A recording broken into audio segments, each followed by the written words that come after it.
Marche mieux, donc je pense que vous allez on va mieux s'entendre. Donc d'abord je tenais à vous remercier pour votre présence ici, votre présence nombreuse et qui fait à la fois chaud au cœur. C'était pas un pari gagné, mais voilà, on a senti à partir de la semaine dernière qu'il y avait quelque chose qui prenait. Et donc on est très content de vous accueillir et de passer ce moment avec vous. Je voudrais aussi d'abord remercier ceux qui ont permis à ce que ce rassemblement et ce débat aient lieu. D'abord le CA de Rancas-Remeliès et ses adhérents qui ont beaucoup travaillé pour coller, distribuer et organiser la journée. Le collectif indépendant des spectateurs du Méliès qui s'est aussi très investi et avec qui nous avons très bien travaillé. Bien sûr le personnel de la salle du cinéma Méliès à qui je vais laisser la parole tout à l'heure et tous ceux qui nous ont aidés ou en imprimant les tracts ou en faisant circuler les mails ou en faisant circuler les petits mots sur Facebook. Donc merci à tous pour la réussite de cette journée. Et bien sûr, merci aux professionnels du cinéma qui sont avec nous, et tout particulièrement à Jean-Pierre Thorne, que je remercie vraiment chaleureusement, parce que je pense que sans lui, on n'y serait pas arrivé. Et merci. Merci de ton coup de main, merci de tes fichiers. Et voilà. Donc, on voulait que cette journée se passe en deux temps. D'abord une déambulation qui a été très festive, c'est ce qu'on souhaitait, et puis un débat qui va aller jusqu'à 18h, 18h30, on verra. Autour de plusieurs thèmes.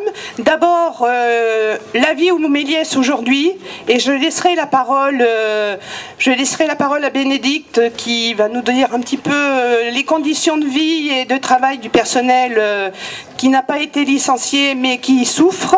Un petit mot aussi sur le fonctionnement du cinéma, les films voilà, tout ce qui se passe actuellement au cinéma. Et puis un deuxième temps sur le cinéma indépendant, comment il vit aujourd'hui, comment vivent les salles. Et il y a aussi parmi nous des directeurs de salles qui pourront, qui sont confrontés à la même problématique que nous, c'est-à-dire à des fermetures de salles comme à Sevran ou des difficultés grandissantes comme à Tours. Donc les directeurs de salles prendront la parole. Et puis quelques mots aussi sur l'avenir du cinéma indépendant, et qui est très lié à l'avenir des salles et aussi à l'avenir, le projet culturel du futur Méliès qui nous est cher.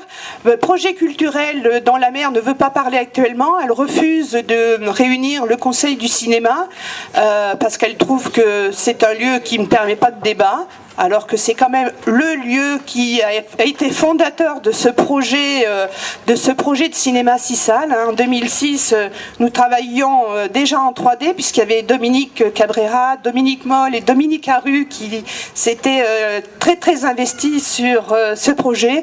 Et si aujourd'hui on peut parler d'un cinéma municipal 6 salles, c'est parce qu'en 2006, on a su discuter, dialoguer, convaincre, et que ce projet a été cheminé jusqu'à aujourd'hui. Et que c'est pas parce que la maire nous met des bâtons dans les roues qu'on va pas inaugurer un futur cinéma 6 salles municipal, art et essai, avec 3 labels. Et c'est avec nous ce qu'on souhaite, c'est que avec la population de Montreuil, on fasse le projet culturel, le projet de ce futur cinéma qui est le nôtre, parce que quand même c'est d'abord et avant tout avec nos impôts locaux qu'on finance ça. Et il me semble que quand on parle de démocratie participative, eh bien là on essaye de la mettre en place pour que la maire entende ce que veulent les Montreuillois.